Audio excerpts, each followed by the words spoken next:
This episode is brought to you by Progressive, where drivers who save by switching save nearly $750 on average. Quote now at Progressive.com. Progressive Casualty Insurance Company and affiliates, national average 12-month savings of $744 by new customers surveyed who saved with Progressive between June 2022 and May 2023. Potential savings will vary.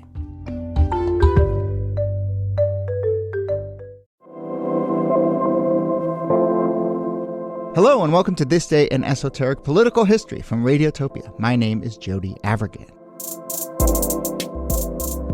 This day, October 1927. Let's go to the movies, and in particular, a new kind of movie that is sweeping the nation, the talkie, moving pictures, but now with sound. The Jazz Singer is the first major talkie, and it is out in this moment, a total sensation, and it is turning Hollywood into an absolute economic juggernaut. And it's also transforming Hollywood into a political juggernaut, because the rise of the film industry and America's leading role in that rise came right alongside America's ascendancy as a global power. So much so that around this same time, the Prince of Wales and others in the United Kingdom were sounding the alarm that the film industry was kind of an existential threat to the British Empire as they fell behind the United States. So let's talk about how Hollywood fueled American empire and the rise of the soft power of mass entertainment. Here, as always, Nicole Hammer Vanderbilt and Kellie Carter-Jackson of Wellesley. Hello there. Hello, Jody. Hey there. And our special guest for this episode, we're so excited to have him on, the one and only Walt Hickey, my former colleague at 538, now works on the data desk at Insider, writes this brilliant newsletter, Numlock. And Walt, you wrote a book. Holy smokes, you did it. I did write a book. That is also my reaction to me writing a book. Yeah. It is a wild thing that happened to me. That is Walt Hickey. His book is called You Are What You Watch, How Movies and TV Affect Everything. Bravo on the book. And we'll hear about what's in the book, but I'll just say it's kind of a tour through all the different ways that entertainment affects the real world. And you get into how, shark populations dropped after Jaws was released, or a lot of young girls started taking up archery after the Hunger Games came out. There's obviously tons of charts and great data analysis, which is what Walt is known for. And then there's also some great cultural history, which is what we're going to talk about today. So bravo. And this is really fun, and people should go pre-order it now. Can I just say, I'm so excited because I teach a course on slavery and film, and this is right up my alley. I'm always telling my students, film is powerful, okay? It is powerful. And so being able to talk about it in this way is really cool. It makes a lot of difference is a key point of the book. Yeah. And thanks again for having me on. I'm such a big fan of the show. Yeah. Well, the power of the Jazz Singer is, I think, where we should start. And I guess it's on two fronts, right? So one is the Jazz Singer itself as a film has lots of interesting content, and we will get to that and what that says about American culture at the time. But in terms of this larger question of empire and industry and economics, can you paint the scene, Walt, about how big of a leap the Jazz Singer was in terms of building America's place at the forefront of the film industry? Yeah, so the thing that's so interesting about the early days of film is that it is just as much an artistic story as it is a technology story. The emergence of film is the confluence of 7 different inventions happening at once that happened over the course of either a century or over the course of a couple years. That's the development of celluloid, which was previously used to make billiard balls. But then they realized, well, if you lay it flat, then you can actually make a different kind of film. There's different kind of photography elements that are happening, that you can take photographs in quick succession. There's different kind of projection things that are happening that used to be related to, traveling magician shows, that they then realized, you can project an image on a screen and do that sequentially. And so, the history of early film is a technological story. And it is so oftentimes that it happened as a result of the emergence of lots of new compounds, lots of new chemistry, lots of new ways of articulating visual light. And only then did it move from the world of technologists and magicians over the world of artists. And so that's what you're really seeing over the course of the 1910s and 1920s, which is where we really kind of figure out what this medium can do. In the Jazz Singer is notorious for one really fundamental line, which is, wait a minute, you ain't heard nothing yet. And that is the first synced dialogue in the history of film. Prior to that, you'd had music behind films, you'd had, dialogue screens that came on during silent films. There are, many silent portions of this film, much like an IMAX film that's expensive and hard to do. So they only have a few, scenes that are really done in the late breaking, technologically bleeding edge style. But the point of this is that this was the first talkie. This is the first time that you genuinely saw the ability of people to sync up sound. And what that did in particular, since we're talking about, what that means for American empire, so to speak, is what that meant is that as Hollywood was coming out with the highest quality film due to the concentration of technology and talent and money that were operating in America at the time, as compared to some of the other rivals who, really made huge contributions to film history. But the big thing is that once you have a talkie, then all of a sudden your export market really becomes what you define it as. It's much easier to make a dub over a film than shoot a whole brand new film again. And so as a result, it just takes all the advantages that were kind of built into this industry. And we'll talk about that over the course of the next half hour, I think. It really just kind of doubled it and made it so significant because now that sound was a thing, it became an export game. It's such an interesting time to think about this as an advantage for the U.S. in the world and as a form of political power as well, because, it's the 1920s, 19-teens. It's this moment when the U.S. is kind of disengaging from some things politically, yes. Certainly from international affairs in the aftermath of World War I. But now it's exercising this new kind of cultural power at a time when, much of Europe is rebuilding and doesn't have the capital to spend on something like this, as opposed to the United States. You've hit it exactly on the head, which is one reason that the United States was able, if you ask yourself, why is Hollywood in America? When, again, a lot of the film technology was, pioneered in France. A lot of the original, many of the repository of actors and the repertoires came from English theater. Why is this in California, of all places? And the answer does happen to the fact that the United States was not bombed out, that the United States did not lose an entire generation of young men, that there was a lot of capital that needed investing back at the time. And, I was reading some of these economic histories of the early, the 20s and the 10s and just the history of film. And they kind of describe it, and this is not the best comparison, but they kind of describe it as companies would go live on the New York Stock Exchange with just film in their name, just so that they could have a little bit of juice behind it. Not on crypto and not on AI or any of that. Exactly what I was thinking. They were literally honing in on this is what your nerd friend dumped a bunch of money into and got weirdly rich on, making pictures out in California. And so it's the idea that American capital didn't have to spend its time rebuilding railroads. American people had the ability to kind of travel and concentrate and develop these new skills. And so it is a cool economic history that just kind of genuinely shows this is one way that World War I changed the history of the world, which is that there's a reason that there has never been a major European film studio. They've just never been able to recover from it. Is it also telling that by having a talking film, you sort of lower the barrier of entry for anyone that can consume the film, so that if literacy is an issue, if you're not going to read subtitles per se, but having that additional layer of feedback while you're watching an experience of hearing something as opposed to just having to watch and read, more people can consume the format. Yeah, again, there's always you see this kind of emerge time and time again, which is one of my favorite things about the silent film era. You can see this in a ton of Buster Keaton stuff, is that a lot of them are very cool visual stunts. They're figuring out what you can do with the medium, which is not unlike, YouTube comes around and what's the first thing that really hits big on the channel? Some really cool visual stunts. And you can kind of see history repeating itself in some ways is, when you get a new medium, the first thing that you do is you figure out, okay, let's do some stunts with it. Then you figure out how do we scare people with this? How do we make a horror movie with this? Birth of a Nation was unique because it had lots of camera movement and tracking shots. And that was typically the first original films were basically almost filmed stage plays. And then eventually they realized, well, actually the camera's a thing that you can move. Yeah. And once they realized that, you started developing new visual languages and do that. So it's just such a vibrant period of innovation. And I think that as we're kind of in our own new tech-involved way of reaching new people and reaching new audiences and reaching new emotions and ways that we can affect people, it is kind of cool to kind of see echoes of that happening in the 20s. As exciting as this is in the U.S. in the 1920s, it seems like it was a little concerning to Europeans who are seeing this come out of America. Why were they so concerned about the success of the Hollywood film industry?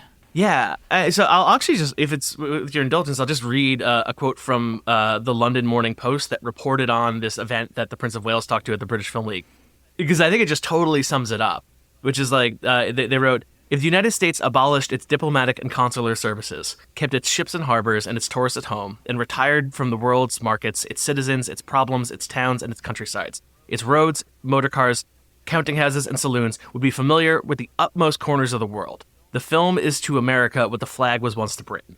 The idea is that America values, America fashion, America technology, America livelihood is so recognizable the entire world over by virtue of the fact that it is very easy to export a film rather than export a theater company, rather than get a book completely translated and released in a different country. You just need to get one negative on one boat, and then all of a sudden you can print out an entire slew of positives, and then all of a sudden have a distribution mechanism. It allowed a reach that had never been understood before, and that scared the crap out of people who had made their empire through steel and guns and bullets and all that. So it's scaring people in the UK. How much is it something that American politicians, the American political infrastructure realizes is a real emerging force? Yeah, it's a really good question, because the relationship of the American government to the American film industry has always been more arm's length than many other countries. The United States doesn't tend to subsidize directly its film industry, whereas other countries do tend to do that. And in no small part, other countries do that because they need to, otherwise they would not necessarily have the kind of concentrated capital in order to have a domestic film industry. And so what you've mostly seen, though, is that, the American film industry was, I want to say, like, incentivized through your standard ways of, how America tends to do things, which is like making sure that open trade is available, making sure that you can get things to other countries to sell them to. Typically, it wasn't really until World War II and the period around that the federal government really started getting very involved in cinema, because they very much realized the propaganda power of it. There was a reason that, when World War II breaks out, Disney is kind of, it's not nationalized, but I mean, like, all the animators who were previously making Mickey Mouse are all of a sudden cracking out films about how Donald Duck is going to, build planes and shoot down the Japanese. Yeah. So, like, it does pretty quickly make a shift.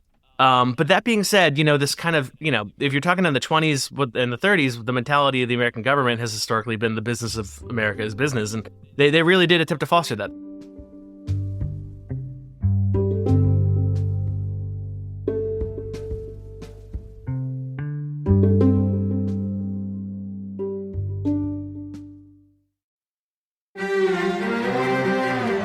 You're used to hearing my voice on the world, bringing you interviews from around the globe. And you hear me reporting environment and climate news. I'm Carolyn Beeler. And I'm Marco Werman. We're now with you hosting The World Together. More global journalism with a fresh new sound. Listen to The World on your local public radio station and wherever you find your podcasts.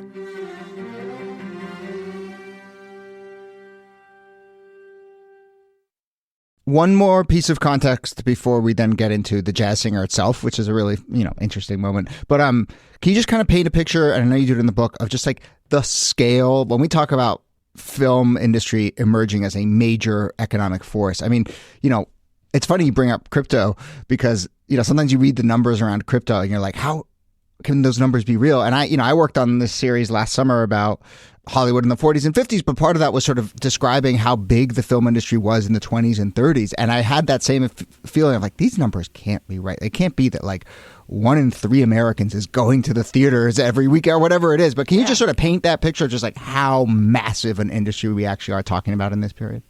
I mean, as big as movies are now, as big as movies were, like, I don't know, in 1997, that feels like the last time movies were really big of a peak. Like, this was just the dominant means of consumption. This was the dominant means of news consumption. This was the dominant means of entertainment consumption.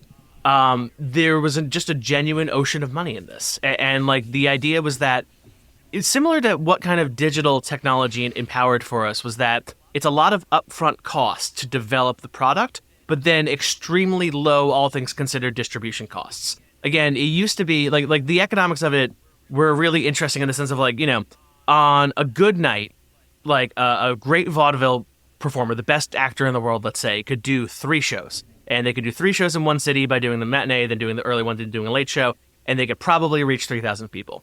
After the invention of film, in a single night, they could reach millions of people. And that leap fundamentally changed the economics of what this can do. It made it so that, you could actually compensate these actors extremely positively. That's when you get these movie stars that kind of emerge. You reach this mass distribution mechanism where you can actually invest a ton in sets, and you can invest a ton in having these actually look real life. And so you can see over the course of, those first 40 years of film, orders of magnitude of improvement where they're basically going from just shooting stage plays to developing sets like The Wizard of Oz. At the same time, you're seeing technological innovation because you can throw a bunch of money at that. And so things go from, oh, we're going to film a horse in motion over the course of 24 frames to Technicolor in the course of decades. And as a result, again, it just kind of comes down to this concentration of talent, this concentration of money, and the ability of people who have this to realize this is something that really means a lot to people. People spend a ton of time doing this. One of my favorite statistics from the book was that, you can track music sales over the course of the 1800s by piano sales. And that's how people were able to experience music in their own lives. And so you can literally watch the rise and fall of piano. And then the moment that you come out with, things like the phonogram, things like recorded sound, all of a sudden that collapses because now it's so much cheaper and more available to get music and experience this kind of stuff. So what you really kind of saw is that this went from being an upper class hobby where I can go see a player tonight and I am one of 3,000 people who are supporting him as a result, and as a result this ticket costs a little bit more, to a mass medium. And you are reaching the middle class. You are reaching the working class and also the rising working class who now has leisure time in order to spend it. Like the first industrial revolution was really optimizing work and making work much more efficient for people. The second industrial revolution, which is happening currently, is the first time that the middle class in America really starts having leisure time. That's when we start having weekends. That's when we start having an 8-hour workday. That's when we don't need to start going, 12-hour shifts because of those new, the new labor relationships that we're developing at that time as well, too. So it's just, you're basically seeing, again, like it's a confluence of economic events. It's the multiple different technologies hitting at the same time. It's also then an ocean of money going into developing additional technologies, additional techniques, and actually making more sophisticated and longer films, which takes a larger upfront investment. But the minute that you get to the point that the model changes from you're basically selling a film to a theater to you're renting it to them and then you get a portion of the return, that's when the incentive automatically becomes, well, how do we make this bigger? How do we make this better? How do we make the biggest, coolest spectacle that people are going to want to sit through it for hours and hours on end, just because that means we get a little bit more every single time? And then it goes from, that's really where it starts taking off. And so, yeah, the early history of film is fascinating. And I think that, you saw a lot of people behave very, very, very rationally and very, very cleverly in a time when there wasn't any precedent for this kind of stuff. Before this, it was basically the circus, and that's the best you got. You got 2 shows a day, and then you had it in a row. You have to pay those elephants and all. Yeah.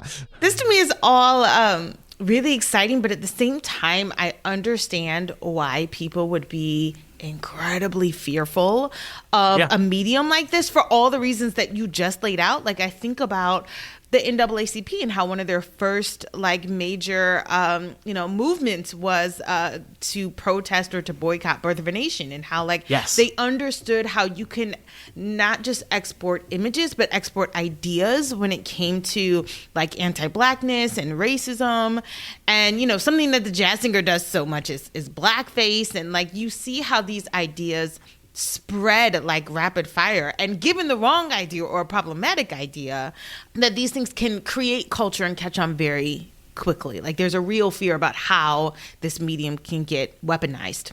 I wonder if in relationship to that, since we're talking about the jazz singer, and both the jazz singer is something with high entertainment values, but also these other values packed inside. Could you just tell us a little bit about, for listeners who might not know what the jazz singer is, why it was such a big deal, and what its content was, what kinds of things it was conveying? Yeah. Yes. The best way that I can explain this is that if you have ever seen the Simpsons episode about Krusty the Clown called The Clown and the Rabbi, it is the one that's making fun of the jazz singer. It's basically the story of a young Jewish man who's a talented singer who comes from a long family of cantors, which is a place within a position within a synagogue that basically is the singer involved in so many words. And he wants to become a jazz singer, and he basically splits the family and leaves and goes to become a jazz singer, and is actually rather successful at it. Because this is the 1920s, one of the dominant ways of being a jazz singer is wearing blackface and singing, minstrel songs, and that was very, very popular back then, to a remarkable extent. And we can talk a little bit more about that as we need, but that is such a complex topic that. Yeah. The bigger thing with that is that it's hard to kind of place just how culturally like essential that ends up being at times, but we'll get to that in a sec. The key thing that this is that this is the first synchronized sound in film. This, like, films are spectacles. People see movies so that they can see things that they'd never seen before, and synchronized sound for even a few portions of the film.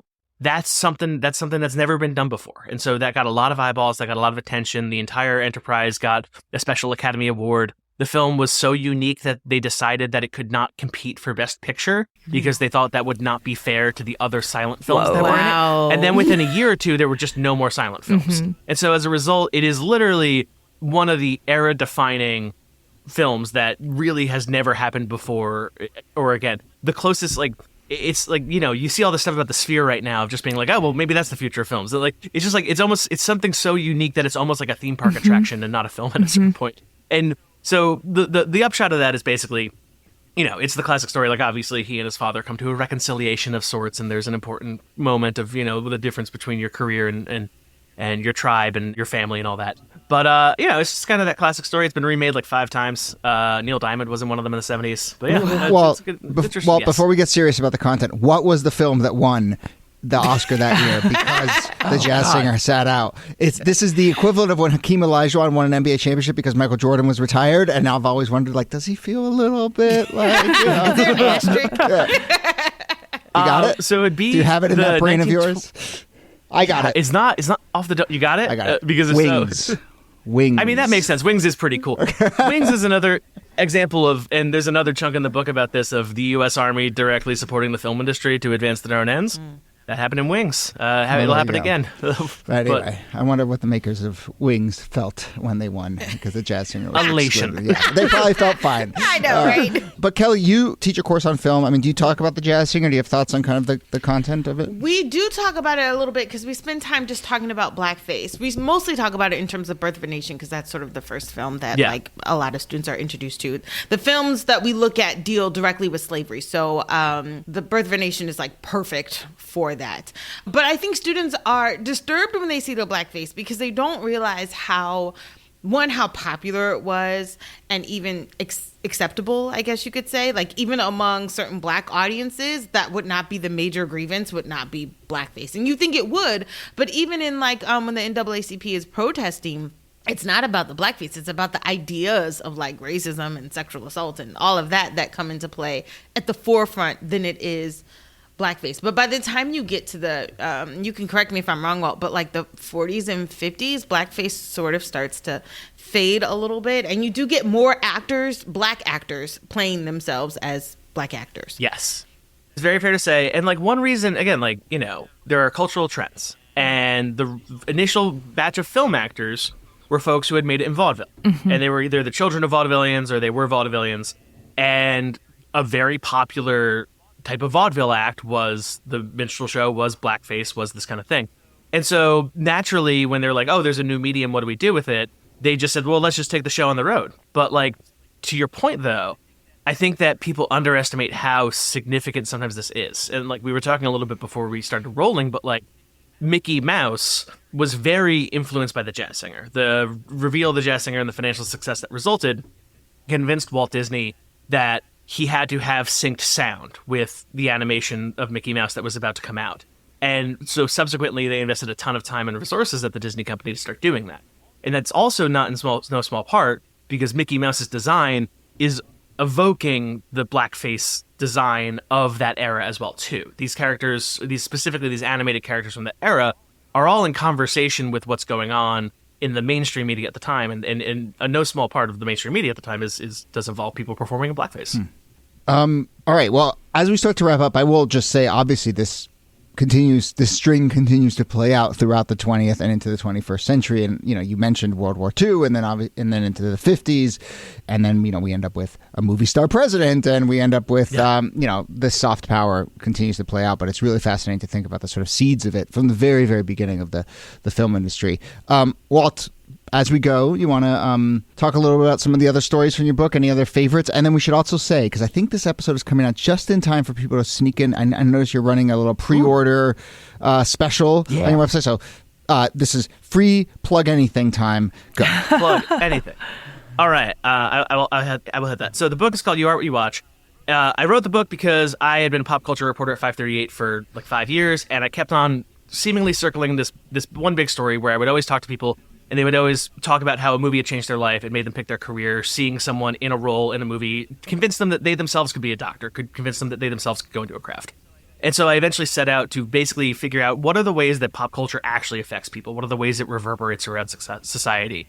And, you know, even though I thought it was a good book to kind of start out with, I was shocked at how much I found. I found reverberations across science, across the military. I found reverberations about what goes on in your body when you watch a horror movie, what goes on in your nervous system when you watch a movie, what your eyes do when you watch a movie. These geopolitical implications that we've just kind of been touching the edges of.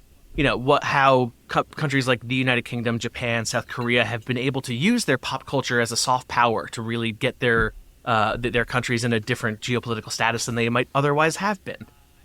You just find these constant reverberations, whether it's, you know, all of a sudden Dalmatians becoming the 8th most popular dog in America the year after the 101 Dalmatians was re-released in the 90s.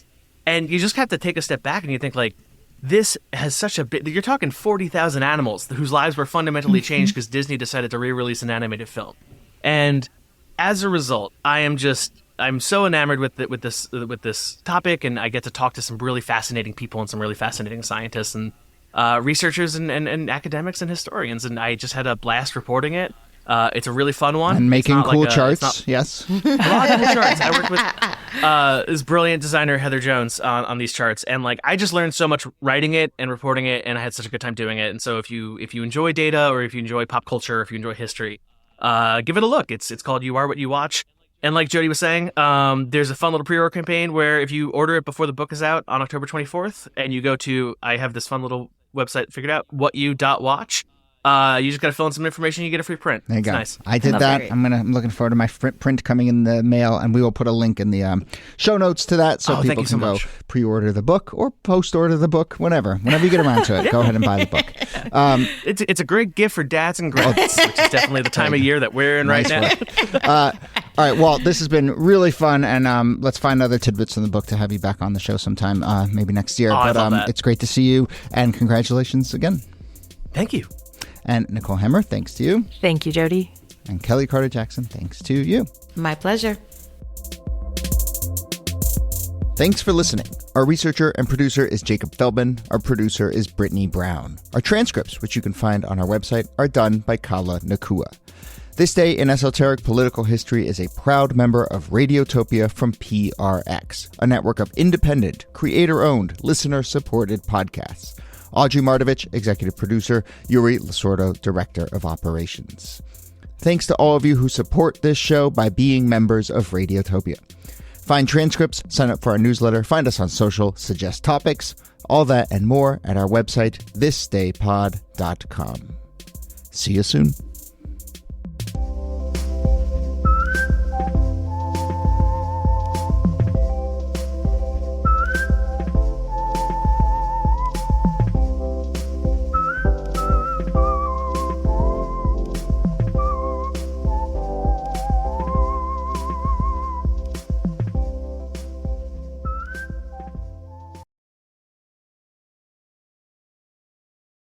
Support for This Day in Esoteric Political History comes from Odoo.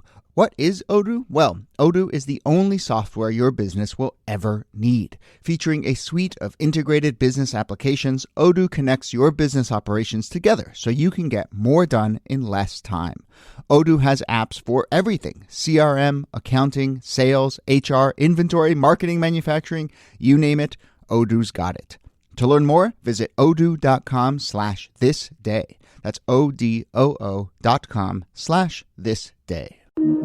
Radiotopia from PRX.